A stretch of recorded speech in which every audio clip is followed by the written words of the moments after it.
আসসালামু আলাইকুম রহমতুল্লাহি বারাকাতু। আমাদের গ্রামের একটি সাথে আমাদের গ্রামে একটি লোক মাছ ধরতে গিয়েছিল। সেই মাছ ধরার মধ্যে ফাঁদে ফেলেছিল মাছ ধরার জন্য।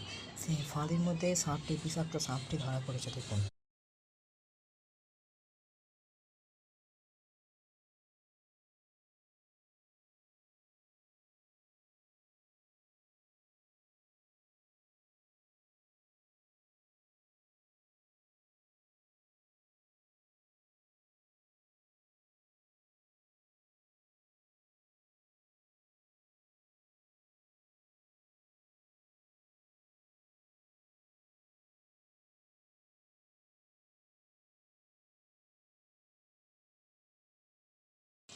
যা বড় বড় শোল মাছে দেখুন, যদি কোনো মানুষের যদি কামড়াতো সঙ্গে সঙ্গে তার মৃত্যু হতো।